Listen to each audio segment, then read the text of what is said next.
So today we're going to install IntelliJ for Java development. So we're going to go into the IntelliJ download site. We're going to download the file and we'll install it. And this is the same under Windows and Mac OS, more or less. So we're just going to do it under Mac OS right now, but the basics are the same either way. So it's downloaded. I'm now going to open up the install file. In this case on Mac OS, I drag it to Applications. And then, whoops, I think I downloaded maybe the wrong one. Yeah. It turns out we need an executable that has the CE or Community Edition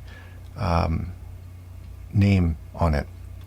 So I have to re-download this. I already have the old version of it in here, you can see, but I want the new version for 2023.3, I think it is, or 2024.3.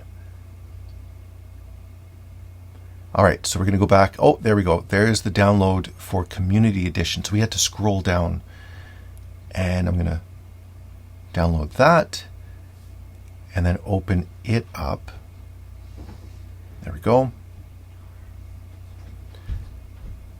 I'm going to drag it in. It's going to recognize that I actually have two IntelliJs on here, the older version from 2023, and now I have the 2024 version. It'll append a 2 to the new one.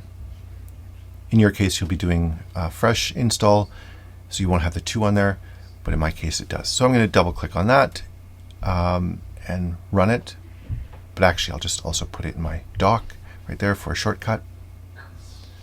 So let's execute this and start a project. Okay. So yes, I want to open it. And there we go. So I'm going to look and say New Project. And I have to make sure that I have a JDK or Java Development Kit. I'm going to just choose the default here. Well, let's see.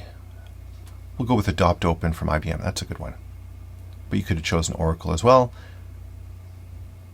And I'm going to start the new project here in a new window. Click on Source, right-click, New, a new class. I'm going to call it Main Class. Skip the GitHub business right here. Most of you won't have that. And I'm going to make a main function or a main method inside here. Now, if it's red, it means that the JDK is still downloading. Just give it a couple minutes. And I'm just going to put in a simple little a variable and make it assigned to a particular value. I'm going to run it, and we should end up seeing that it executes. Well, it did execute, but nothing came out of it. So I need to print a statement. So I do sout tab, which makes a system out print line. I'm going to type in my variable is, and then run this. And there we go. So I've got it working. Excellent. Now I'm going to use the JShell console, which allows me to do interactive Java. And so instead of having to do the class and the method and all that, I can just type in specific commands, and you can see that it runs like that. And that's it. Intro to Java with IntelliJ.